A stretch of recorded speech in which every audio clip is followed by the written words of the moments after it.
იქამდე სანამ ევროსაბჭოში საქართველოს შესახებ საგანგებო დებატები გაიმართება, ოპოზიციის ლიდერების ის ნაწილი, რომელიც დღეს თავისუფლებაზე იმყოფებიან, სტრასბურგში ჩავიდნენ და მართავენ შეხვედრებს ევროსაბჭოში და იყენებენ ყველა ფორმას თუ პლატფორმას იმისთვის, რომ საქართველოში განვითარებული რეპრესიების შესახებ ინფორმაცია მიაწოდონ ჩვენს დასავლელ პარტნიორებს. თინა ბოკუჩავამ, ნაციონალური მოძრაობის ერთ-ერთმა ლიდერმა ოპოზიციის სახელით მიმართა დღეს ევროსაბჭოში პარტნიორებს, სადაც მან ისაუბრა რეპრესიებზე, თითოეულ პოლიტიკურ ლიდერზე, რომელიც დღეს გისოსებს მიღმა იმყოფება მხოლოდ და მხოლოდ იმის გამო, რომ ისინი ბიძინა ივანიშვილის პარლამენტს არ აღიარებენ და მოუწოდა პარტნიორებს, რომ რეაგირება მოახდინონ სათანადო იმ რეპრესიებზე, რომელსაც თვალყურს ადევნებენ საქართველოში.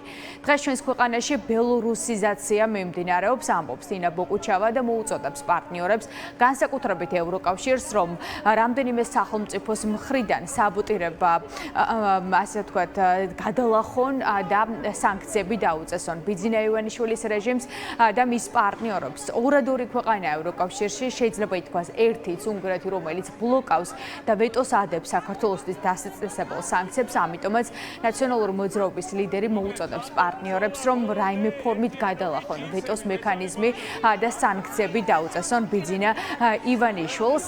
თინა ბოკუჩავა ამბობს იმასაც, რომ სანქციები არის ზემოქმედების, გარედან ზემოქმედების ერთადერთი ბერკეტი, რომელიც ბიძინა ივანიშვილის გუნდს აიძულებს უკან დაიხიოს.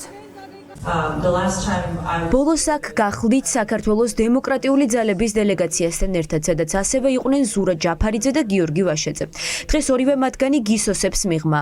მათ რამდენიმე დღის წინ მიუსაჯეს პატიმრობა მხოლოდ იმ მიზეზით, რომ უარი თქვეს მისულიყვნენ დე-ფაქტო არალეგიტიმური პარლამენტის კომისიაზე, რომლის ერთადერთი მიზანიც დემოკრატიული ოპოზიციის სრული განადგურება. ამ კვირაში დააპატიმრეს კიდევ ორი პოლიტიკური ლიდერი, მამუკა ხაზარაძე და ბადრი ჯაფარიძე. რამდენიმე დღის წინ კიდევ ერთი ლიდერი, ნიკა გვარამია ციხეში. ჩვენ დიდი ხანია ვსაუბრობთ საქართველოს ბელარუსიზაციაზე და სწორედ ეს არის, რასაც ვხედავთ დღეს საქართველოში. ვხედავთ თითქმის ყველა პოლიტიკურ ლიდერს ციხეში. ვხედავთ დრაკონულ კანონებს, რომლებიც მიმართულია თავისუფალი მედიისა და სამოქალაქო საზოგადოების განადგურებაზე. ვხედავთ მასობრივ რეპრესიებს და წამებას. ჩვენ გვესმის, რომ ამ ასამბლეას არ შეუძლია პერსონალური სანქციების დაწესება, მაგრამ უნდა იმოქმედოს ევროკავშირმა, რომლის გადაწყვეტილების ბლოკირება ხდება ამ საკითხზე ორი წევრი სახელმწიფოს მიერ. თუმცა ევროკავშირის ლიდერებს ესმით, რომ ახლა მოქმედების დროა და მათი გადაწყვეტილებების საბოტირება არ უნდა ხდებოდეს ერთი ან ორი წევრის მიერ, რომლებიც ცდილობენ რუსული მარიონეტული რეჟიმის დაცვას საქართველოში. ამიტომ ჩვენ ვიმედოვნებთ, რომ გამოინახება გზა ვეტოს გადასალახად და სანქციების დასაწესებლად. ასევე მოგიწოდებთ თქვენ, როგორც კანონმდებლებს, მოუწოდოთ თქვენს მთავრობებს დაუწესონ სანქციები ივანიშვილს და მისი რეჟიმის წარმომადგენლებს, რადგან ეს არის გარედან ზეწოლის ერთადერთი გზა. ლელუძლიერი საქართველოს ლიდერები იმყოფებიან პატიმრობაში, სხვა პროდასალური პოლიტიკური პარტიების ლიდერები და პოლიტპატიმრები.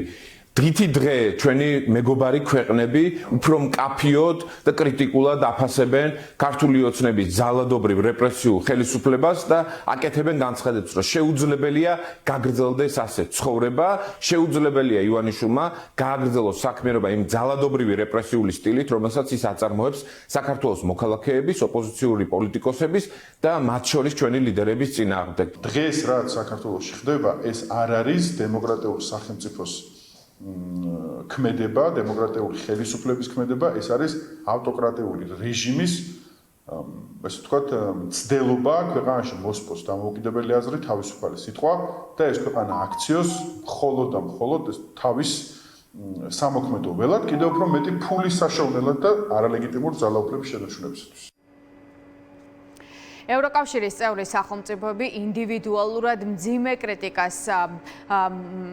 კრიტიკას აჟღერებენ ქართული ოცნების მისამართით ოპოზიციონერი პოლიტიკოსების ციხეში უკანონოდ გაშვების გამო და ერთ-ერთი ბოლო განცხადება საფრანგეთის საგარეო საქმეთა მინისტრმა ბენჯამინ ჰადადმა გაავრცელა, სადაც ის გმობს ოპოზიციონერი ლიდერების პროდასალური ოპოზიციის ციხეში გაშვებას და მოუწოდებს ქართულ ოცნებას პოლიტიკური პატიმრების გაათავისუფლებას. საფრანგეთი გმობს საქართველოს საგარეო კურსის ავტორიტარიზმისკენ ცვლილებას ამბობს ბენჯამინ ჰადადი და ასევე ამბობს იმასაც, რომ ეს პროცესები საფრანგეთმა დაინახა 2024 წლის პარლამენტო არჩევნების შემდეგ, რომელიც არც თავისუფალი და არც სამართლიანი იყო. Ამ განცხადებით საფრანგეთის პირველმა დიპლომატმა დაადასტურა ის, რომ დღეს ისევ ისმის ჩვენს დასავლელ პარტნიორებში ბევრი კითხვა 26 ოქტომბრის საპარლამენტო არჩევნების ლეგიტიმაციასთან დაკავშირებით და ამ ყველაფრის შემდეგ უკვე დასავლეთმა საქართველოში ნახა უმძიმესი პოლიტიკური რეპრესიები